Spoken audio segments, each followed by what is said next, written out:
அதுதான் எனக்கு அடுத்து பிஇ எம்டெக் பிஹெச்டி படிக்கும் போதெல்லாம் எனக்கு பயன்பெற்றது. அந்த மார்னிங் அவருடைய அவருடைய சஜஷன் என்னென்னா, நீ காலையில் 2 மணி நேரம் படிக்கிறது ஈவினிங் 6 மணி நேரம் படிக்கிறதுக்கு சமம்னு சொல்லுவார்.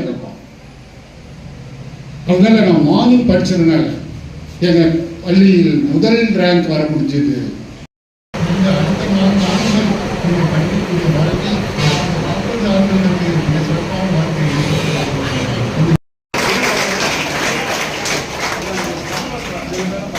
கம்ப்யூட்டர் சயின்ஸில் வகுப்பு மதிப்பெண்கள் அரசு பள்ளி.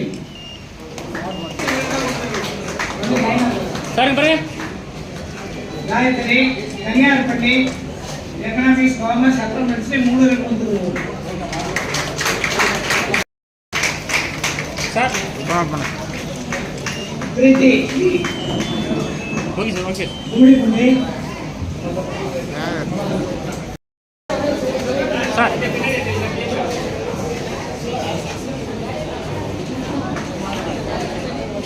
சார் இங்கே சார்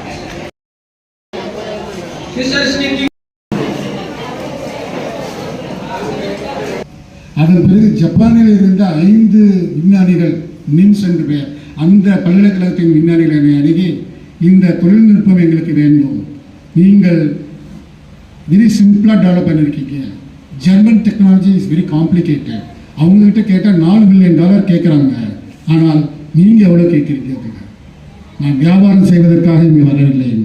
சரி பரவாயில்ல, நீங்கள் டெக்னாலஜி கொடுக்கலாமே, it is beneficial to you. அது எப்படி இருந்தாலும் நான் அந்த எண்ணத்தில் வரவில்லை என்றேன். அவர் சொன்னார்கள், நாங்கள் $2 மில்லியன் உங்களுக்கு தருகிறோம் என்றார்கள். சாரி, நீங்கள் எத்தனை மில்லியன் கொடுத்தாலும் நான் என் நாட்டிற்கு துரோகம் செய்ய முடியாது என்று சொல்லி மறுத்துவிட்டேன். அப்போது சொன்னார்கள், நீங்கள் இந்த அமௌண்ட்டை பேங்க் அக்கௌண்ட்டில் இருந்தால் ஒரு வேலை உங்களுக்கு கவர்மெண்ட் ப்ராப்ளம் கொடுக்கலாம், நீங்கள் ஒன்று செய்யுங்க, உங்களை இந்த ஜப்பானுக்கு ரிசர்ச் ஃபெல்லோவாக நான் உங்களை இன்வைட் பண்ணுறேன், மாதம் இந்த $2 மில்லியன் டிவைட் பண்ணி உங்களுக்கு டேக்ஸ் ஃப்ரீ ஃபெலோஷிப்பாக கொடுத்துறோம், அப்போ யாரும் ஒன்றும் சொல்ல முடியாது இல்லையா என்று சொன்னார்கள். நீங்கள் எத்தனை வழிமுறைகள் சொன்னாலும் சரி, என் உயிர் என் நாட்டிற்கே, என் நேரம் என் நாட்டிற்கே, தயவுசெய்து நான் உங்கள் நாட்டுக்கு வர முடியாது என்று சொல்லி மறுத்துவிட்டு வந்திருக்கேன். ஆபாச காட்சிகள், மொபைல் ஃபோன் வந்துட்டு ஆபாச காட்சிகள் அதிகம். வெளிநாட்டிலிருந்து இங்கே வர 800 வெப்சைட்டை நம்ம மத்திய அரசாங்கம் தடை பண்ணாங்க. தடை பண்ண பின்னாலும் வேறு பேர்லாம் உள்ளே வந்துடுறாங்க. உங்களுக்கு உங்களுடைய மனநிலையை, உங்களுடைய பிரெயின் செல்லை பாதிக்கப்படுகிற அளவிற்கு அந்த காட்சிகள் எல்லாம் வருகின்றன. அதிலிருந்து நீங்கள் செல்ஃப் டிசிப்ளின் எடுத்துக்கொள்ள வேண்டும், செல்ஃப் டிஸ்ட்ரக்ஷன், அதாவது செல்ஃப் டிட்டர்மினேஷன் இருக்க வேண்டும். அப்பொழுதுதான் நீங்கள் நினைத்ததை அடைய முடியும். 500 கல்லூரிகளை மேனேஜ் பண்ணியிருக்கோம். அந்த 500 கல்லூரிலேயே நான் போட்ட முதல் ஆர்டர் என்ன தெரியுமா? Strict discipline. செல்ஃபோன் கல்லூரி கொண்டு வரக்கூடாது, ஜீன்ஸ் பேண்ட் டிஷர்ட் பனியன்ஸ் போட்டு வரக்கூடாது, நடிகர்கள் கல்லூரிக்குள் நுழையக்கூடாது, அழகி போட்டி நடத்தக்கூடாது, கல்லூரிகள் சினிமா பிளே பண்ணக்கூடாது, ஃபேஷன் பரேடு நடத்தக்கூடாது. இப்படியெல்லாம் ஆர்டர் போட்டு எவ்வளோ எதிர்ப்பு வந்து தெரியுமா? அப்படியே ரொம்ப ஒரு ரோமாபுரி பத்தி இருந்த மாதிரி பிரஸ்காரங்களாம் போட்டு எரிய விட்டாங்க பேப்பரில். ஆனால் ஒரு பெற்றோர்களிடமிருந்து கூட எதிர்ப்பு என்னிடம் வரவில்லை என்பதுதான் அதில் சிறந்த செய்தி.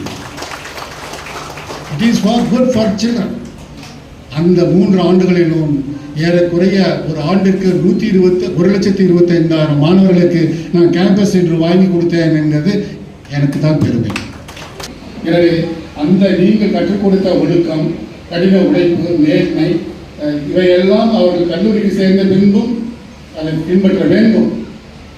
அப்பொழுதுதான் நீங்கள் உங்கள் பெற்றோர்களுக்கு செய்யக்கூடிய மிகப்பெரிய கடமை. உலகம் மிகப்பெரியது, உங்களுக்கு வாய்ப்புகள் நிறைய இருக்கின்றன. அதே சமயத்தில் உங்களை சீரழிப்பதற்கு ஆயிரக்கணக்கான சக்திகள் முயற்சிகள் செய்து கொண்டிருக்கின்றார்கள், அவற்றை மறந்துவிடார்கள். ஒரு எதிர்நீச்சல் போட வேண்டிய சூழ்நிலையில் இருக்கின்றோம். Life is not so cake walk. France நாட்டை 1805ஆம் ஆண்டு பிரான்ஸ் நாட்டினுடைய எம்பரர் யாரு? நெப்போலியன். அவர் என்ன பண்ணார், அந்த நாட்டு விஞ்ஞானிகளையும் பேராசிரியர்களையும் ஊக்குவிக்கும் வகையில் ஒரு அவார்டு இன்ஸ்டியூட் பண்ணார். அந்த அவார்டு தான் இன்றைக்கும் ஹையஸ்ட் அவார்டாக இருக்குது. பிரான்ஸ் நாட்டுடைய மிக உயர்ந்த அவார்டு. அது இந்தியாவுடைய மிக உயர்ந்த அவார்டு இது பாரத் ரத்னா. அப்துல் கலாம் பாரத் ரத்னா கொடுத்தாங்களா, அது போல் உயர்ந்த அவார்டு அது officer of the order of academic palms. அந்த அவார்டு 1955ஆம் ஆண்டு வரை பல நாடுகளுக்கு போச்சு கொடுத்தாங்க. ஆனால் இந்தியாவுக்கு வரல. 200 வருஷம் இந்தியாவுக்கே அந்த அவார்டு வரல. 200வது வருஷம் 2008 அந்த அவார்டு இந்தியாவுக்கு வந்துச்சு. முதல்ல அது எனக்கு கிடைச்சதுங்கிறத நான் உங்களுக்கு பெருமையாக சொல்லுவேன். The highest civil distinction award of France. அது நம்ம நாட்டு மக்களுக்கு புரியல, அதை பற்றி எனக்கு கவலை இல்லை. ஆனால் அது பெருசாக செவாலியர் அவார்டுன்னு கேள்விப்பட்டிருப்பீங்க, சிவாஜி கணேசன்லாம் கொடுத்தாங்க. அது என் அவார்டோட 4 அவார்டு கீழே இருக்குது.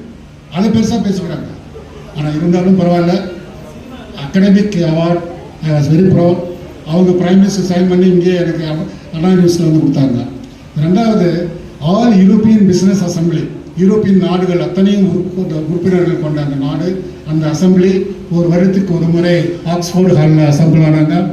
அவங்க வந்து இன்டர்நேஷ்னல் சாக்ரட்டிஸ் அவார்டுன்னு சூஸ் பண்ணுறாங்க எவ்ரி இயர். அந்த அசம்பிளி ஆரம்பித்து 40 வருஷமாக இந்தியாவுக்கு வரவே இல்லை.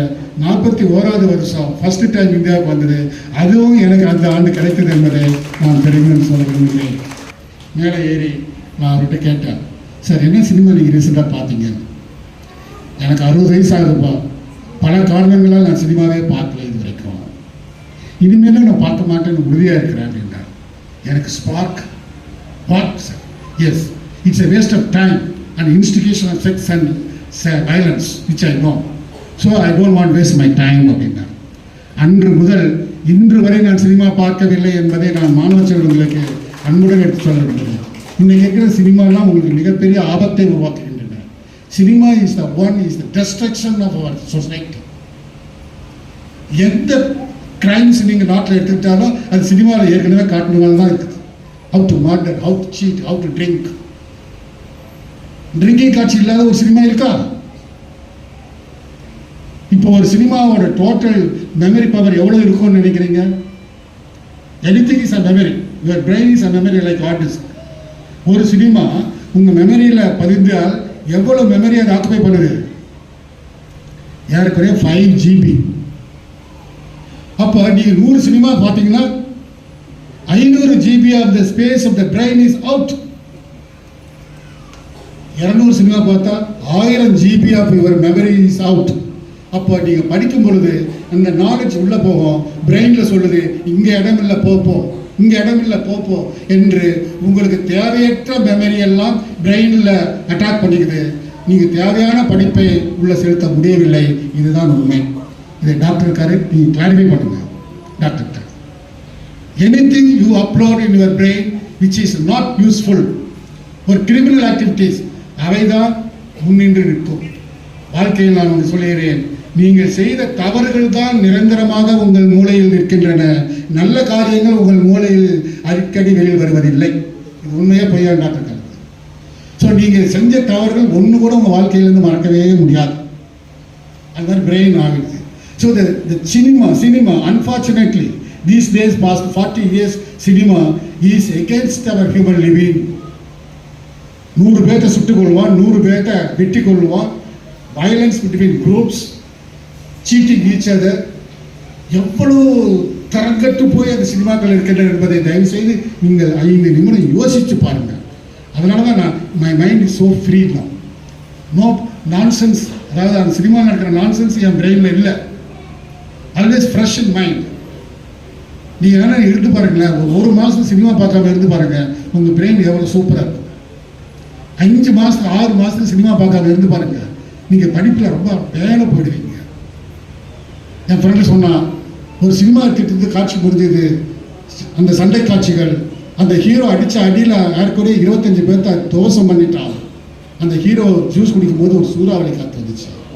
அவன் காணும் அந்த இடத்துல காற்றடிச்சுட்டு போய் மரக்கலையில் தொங்குறான். அவன் தான் ஒரு ஹீரோவா? யார் அந்த ஹீரோ? யாரை இருக்க முடியும்?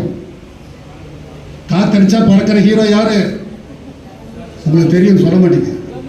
சரத்குமார். யார் சொன்னீங்க? குட். தனுசு.